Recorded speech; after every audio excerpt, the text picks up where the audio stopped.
happening with Ramkrishna Forgings? What does the prospect look like? Because recently we of course got the earnings from the company in the month of April, and now we have the updates coming in with respect to the North Class 8 trucks as well. Mr. Lalit Khetan, the CFO and Executive Director at Ramkrishna Forgings, joins us on the show.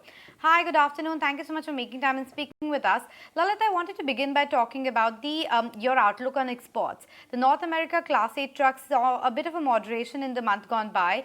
What's the expectation with respect to exports going forward? Yeah, good afternoon, and thank you for giving me this opportunity.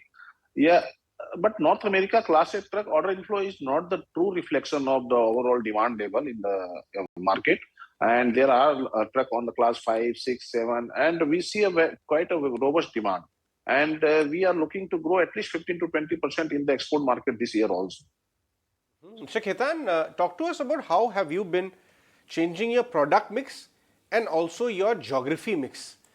Many years back, I remember before the capex, the tilt was much higher on the overseas side. How is all of that changing and increasing domestic focus like railways? No, that's that's a conscious effort on de-risking the industry. So we are increasing our presence in non-auto side also, and increasing our presence in various geography also. So that takes care of de-risking the industry from the cyclical nature, whatever somewhat it may have in the past. So what happens when earlier, if you look at 4 or 5 years back, our auto portfolio was more than 95%. Now it has gone down to 78%. Though in overall number we have grown much faster.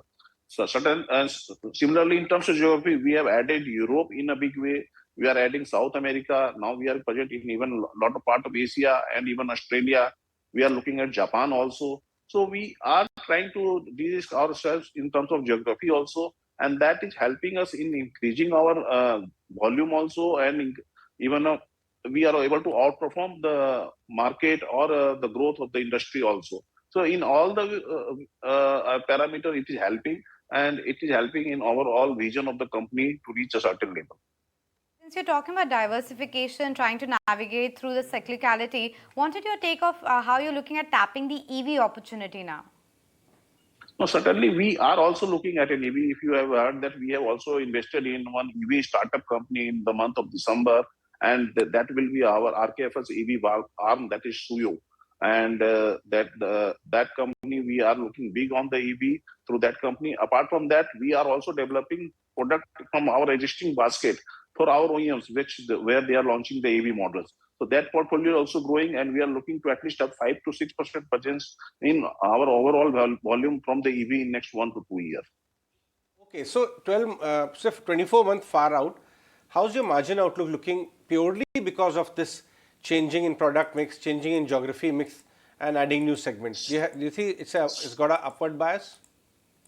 Yes, certainly, because we are consciously working on margin also, and endeavor is always to improve upon the margin. Certainly, there are cost pressures, but we are trying to work on that, and we hope our margin will be better by 50 to 100 basis points in next 1 or 2 year time. Okay, so that's about the margin, but what about the top line itself? In the year gone by, you delivered a 30% growth led by 20% uptick in volumes. What about FY24 and 25? Yeah, certainly we are looking to grow by at least 15 to 20% CAGR in FY24 as well as FY25. As you can see, the base has already increased, but 15 to 20% growth we are giving the guidance. Okay, Mr. Lalit, thank you so much for joining us and talking to us about the prospect of the company. So there's an upward bias when it comes to the margins, as well as expecting to maintain a 15 to 20% growth on a CAGR basis with respect to revenues for the next 2 to 3 years. But